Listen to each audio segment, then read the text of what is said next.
E aí, quando você entrou na Sete, aí a gente já começando a falar um pouquinho sobre Sete agora, você já tinha noção, assim, do que aquilo poderia se tornar, do sucesso que poderia ter?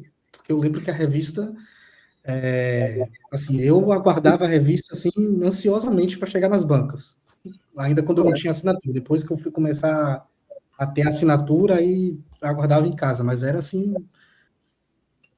Ó, quando eu era leitor, eu tinha esse mesmo sentimento. Eu aguardava a revista ansiosamente todo mês. Eu comprei quando ela saiu, eu comprava Cineminha antes e comprava Video News também, e eu sentia que faltava uma, não por parte do texto, mas por parte da composição da revista, composição gráfica mesmo, eu sentia que faltava uma profissionalização para ela ficar mais agradável, para ela ficar com cara de revista, não com cara de blocos de texto, né? Uhum. E a Sete me deu isso como leitor. E eu lembro quando a revista passou a ser editada digitalmente, né, com programas de edição eletrônica, que visualmente ela mudou muito. Né? Eu lembro quando passou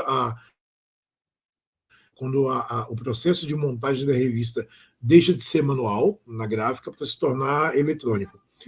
Então, quando eu cheguei na revista, ela já era um sucesso. Ela já tinha passado por fases ótimas com editores incríveis.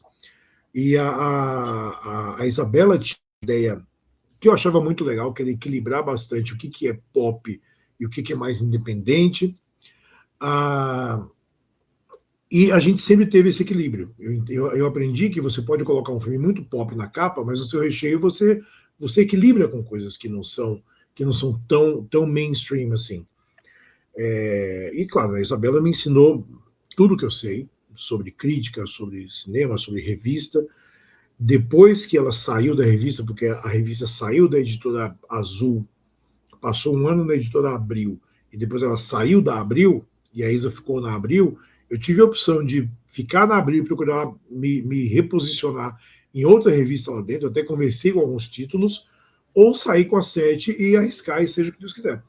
E eu escolhi sair para a editora nova, que era a editora Peixes, Peixes, né? é, né, e esperar para ver quem que ia ser o meu chefe, né? Porque eu era editor, eu não tinha editor-chefe, e o dono da revista, que era um dos sócios da Abril na época, né, o Ângelo Rossi, ele falou: você vai fazendo enquanto a gente vê o que faz. E eu fiz, acho que, 4 edições sozinho. Na quinta edição, na quinta ou na sexta edição, quando eu ia para Nova York assistir o primeiro Star Wars da retomada, né, Ameaça Fantasma, Uhum. aí eu falei para ele, eu acho que agora eu não sou mais editor, né? Eu sou editor-chefe, não vai ter mais ninguém. E assim foi. E aí depois eu chamei o Salem, que estava morando no Recife na época, chamei, né, que é meu amigo há muito tempo, para trabalhar comigo, e a gente montou aquele núcleo. E aos poucos eu fui deixando a revista mais com a minha cara, muito mais pop até do que era. Eu estava dando uma olhada, teve uma pessoa que digitalizou a coleção inteira da Sete, e aí me mandou o arquivo, e eu comecei a ver, porque é viciante aquilo, né? Você lê texto velho, Nossa.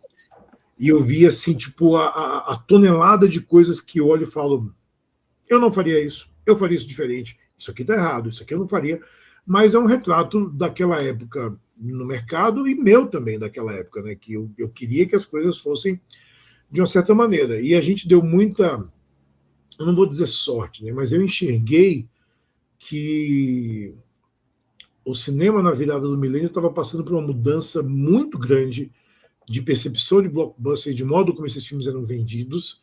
E eu falei, a gente vai abraçar esse troço aqui, a gente vai seguir, e no fim, estava certo, né?